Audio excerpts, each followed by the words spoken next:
La chance d'avoir 4 intervenants. Donc je me présente Éric Verdier, je suis directeur de recherche au CNRS, au laboratoire d'économie et de sociologie du travail, et mes travaux portent plus particulièrement sur les politiques de formation, d'éducation. On a un timing assez chargé.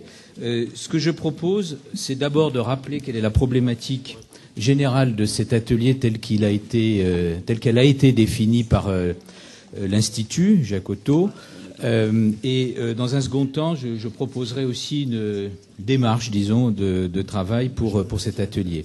Donc la problématique est la suivante. Je lis les quelques lignes que j'avais reçues et qui me paraissent très judicieuses. L'introuvable relation emploi-formation est-elle aussi introuvable au niveau local qu'au niveau national ? Plus exactement, les relations emploi-formation et formation-emploi sont multiples et complexes, non mécanistes, et varient d'un territoire à l'autre en fonction de nombreux paramètres.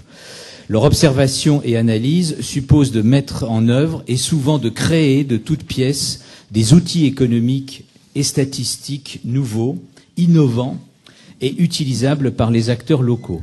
Donc on a un vaste programme qui, et c'est je pense très intéressant, essaye de relier les questions de connaissance et les questions d'action publique. Et je crois que ça va être quand même un des fils conducteurs de cette matinée que de relier les analyses aux démarches d'action que les différents acteurs peuvent mettre en place sur des territoires qu'on essaiera, chemin faisant, de définir.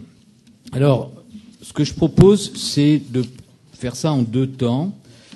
Il me semble que les interventions de Bernard Hilot et d'Olivier Liarouzos ont beaucoup de points communs et prennent le territoire, en fait, comme, je dirais, un cadre institutionnel, social, collectif, en tout cas.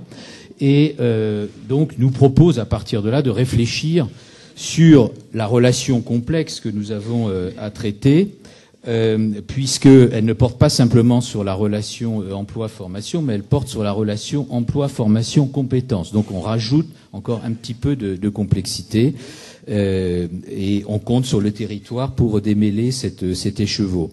Et puis ensuite, donc Mariella Ferrari et Jean-François Giret, qui est là, oui, et Jean-François Giret donc interviendront, et je crois que, si j'ai bien compris les éléments qu'ils ont pu me transmettre, ils privilégient plutôt une entrée par les individus, je dirais, des individus pris dans des dispositifs d'action publique, mais des individus qui sont territorialisés, sont localisés, et ils essaieront de nous expliquer en quoi, finalement, le territoire est pour eux une ressource, une contrainte, un cadre d'ajustement entre la relation formation-emploi, mais donc pris plutôt du point de vue des individus. Ça ne veut pas dire que le point de vue est exclusif, mais c'est celui qui est privilégié par ces 2 intervenants, à partir d'ailleurs de matériaux assez différents.